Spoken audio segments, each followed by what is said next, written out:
Hello, I'm Leisa Holland-Nelson, co-host of Culture Club HTX, and glad to be back for our business segment with Shavonnah Schreiber, the other half of Culture Club HTX. And I will tell you, you sound really official.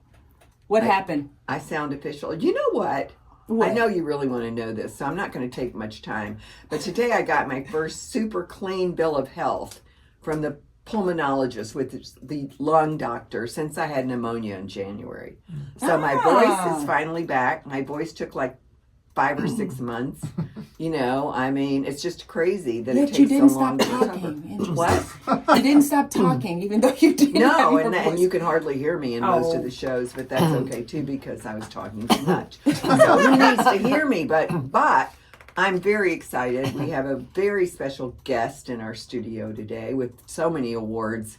We'll just put him on in the trailer or something. But Sue Burnett is here with us, part of the Texas Business Hall of Fame. Whoop, whoop. The Icon Award from Women Who Mean Business. Double whoop. Yeah, I don't know. I could just keep going.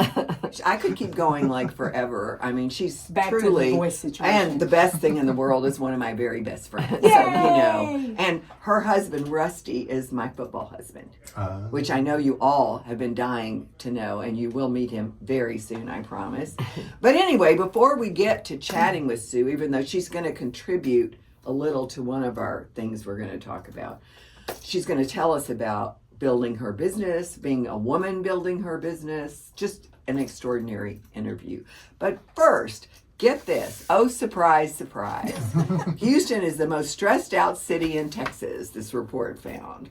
I mean, we're like, even just in general, number 18 out of 182. It's like, dang. Hey. Yeah. Most and least stressed cities in America. Our high stress levels are attributed to work, financial, family-related, health, and safety stress. I mean, we really struggle with work-related stress, holding on to the number 1 spot for traffic congestion and ranking 13 nationally in this category. But despite this, we fare relatively well on financial stress. It's all just crazy. This is from somebody called Wallet Hub, which of course I have no idea who that is. But anyway, it's pretty official. Well, here's the thing. I did see someone drive, and it was like this was like in the Houston Business Journal and the Chronicle and lots of places. We didn't just pull this out of the air. Well, and just today, saw someone driving down the wrong side of the street looking to make an illegal left turn. So that contributes to stress. No, you know, it's so interesting because I do think, I mean, after the week we had last week, not surprising. And our city continues to grow at this rapid clip. I think that, you know, obviously traffic is an issue, construction, which I attribute to growth. So I'm not like an anti-construction kind of a person. But you combine all these things together, then, I mean, yeah, it's kind of a recipe for being super stressed. So yeah, and so that brings up 2 things. One will lead into the next thing we're going to talk about, but one that is not actually on this list. Here we go. I think was covered today. 3 out of every 10 Houstonians is considering leaving, which is a brand new stat. 3 out of every 10. That is a huge number. For the summer or for life? No, for life. No, I've read that, and I read that it's because of the weather. Yeah. And I think that if you ask people the week after a hurricane, if they're thinking of leaving, they probably are if they had no power last week. Well, so that's true. I think it's what time you ask people. I hope that's true. I really do hope that's true. But we've had 2 bad storms, really, within about 6 or 7 week period. So, you know, I can understand why people are feeling very stressed. Hey, I was a refugee at your house in the freeze. What is that, Yes. 3 years ago already? Yes. Mm-hmm. They haven't fixed anything since then. Okay, so let me pull Leisa back in because I know where this is going. Never mind. She says they. Okay, so one way to ease the stress is communal housing. Yeah, that's really a de-stressor. Well, okay, Share a kitchen and a bathroom. So with other in people. Houston, we're seeing this emergence Not of this communal de-stressing me. living, not for you, but for people. But actually, there's some really good points. So benefits to communal living: provides socialization opportunities, reduces isolation, and improves mental health. So you're stressed from driving, then you get home with your compadres, and you feel better. promotes sustainability of smaller homes, share resources, eco-friendly features, etc., etc. Just like your building last week where there was happy hour every 30 minutes. Oh, God. Yeah, that was it was real really community. day drinking. It was not happy hour. What's your deal with day drinking versus happy hour? I feel like you have an issue with that. I do. Okay. Anyway, so this communal living thing, there's several in Houston. You know what it made me think about? Our beloved Henry Richardson from Define Living, because they're not quite communal living. They're like communal light. Because I think they're individual apartment units, but they have this community focus and community classes, et cetera, et cetera. So, I mean, I think there's something to this. Now, some of the challenges, less privacy, and this is funny, potential conflicts with roommates, which leads to the stress level we talked about. Houston's affordable housing cost of living has slowed the adoption of co-living because we are affordable despite what people think compared to other places. And still, though, experts anticipate a growth in what they call co-living projects across Houston and other major metropolitan cities. So there you go. What do you think, Sue? Pro or no? I think that would be very difficult to do. I'm like Leisa. I wouldn't want to do that. No communal living? No. Okay. I did that in college in the dorm. You like communal living with me at your house. Well, yeah, but that's different. For one night. For one night. I was like, for short term.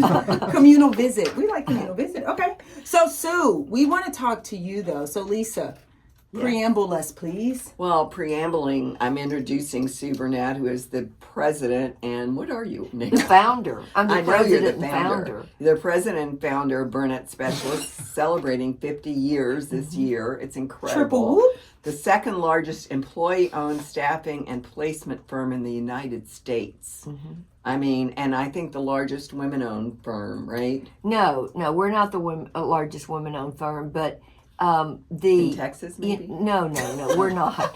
Make the stat work. Make it work. You know me, I'm lying and swearing to it. I'm out here. Make the stat work. She's like, maybe in Houston, in the zip code? No, we're the second largest employee-owned staffing firm in the United States and the largest in Texas. Okay. But we've just last week were named the number one direct hire placement firm in Houston by the Houston Business Journal for the 15th year in a row. Oh, congratulations. And That's so awesome. we're very excited about that. And our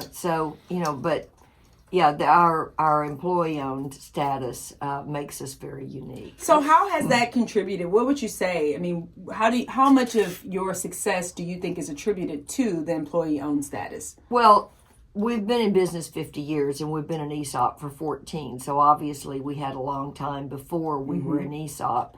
I think that the ESOP has really made our staff feel like they are an owner. And we just announced our stock price on Tuesday, and our stock in the last 14 years has gone up 380%. Wow. So my staff is thrilled. Most of my staff has stock that is well over $100,000 now. And they are thinking about how we can make our company better. And I think that it has given, us much more retention of our staff. We have many long tenured employees. I have 3 who have been with me 43 years. And Louise. 2 that have been with me 35, and lots between 20 and 30 years. And the really unique thing is that our ESOP covers also our staffing employees. So we have 550 vested owners of our company, and the bulk of those are staffing employees. So they actually are owners of our company also, and that is very unique. And one of the things that is really rare in our industry, when I first started the ESOP in 2010, I had never heard of a staffing company that was an employee-owned staffing company. And the reason why is because most people in the industry had not wanted to have their staffing employees as owners of the company. But we did it, and it's been a real gift because it hasn't cost my staffing employees or my own employees a dime. So all of this money and stock is really just a gift to them. They also have a 401k. in addition to this that the company contributes to. So it's, my staff, I think, has been really, really happy with So this. one question I'd hear, so should I come and work for you? But then also, okay, so how would you, I know we had a chat about your stamina and the time you go to sleep and wake up, etc. But how would you describe yourself as a leader? Because it's not just the benefit of the ESOP, I think it's the leadership. Well, sure. I mean, I think that one of the things that I've always believed in and I've always preached to my staff is to treat others the way that you want to be treated, the golden rule. But I really live by that, and I try and be the type of, owner and leader that I would want to work for. Yes. And I've always felt that way. And I think that, you have to be kind and generous and listen and really care genuinely about your staff. They are like family members to me. And so I treat my staff as family.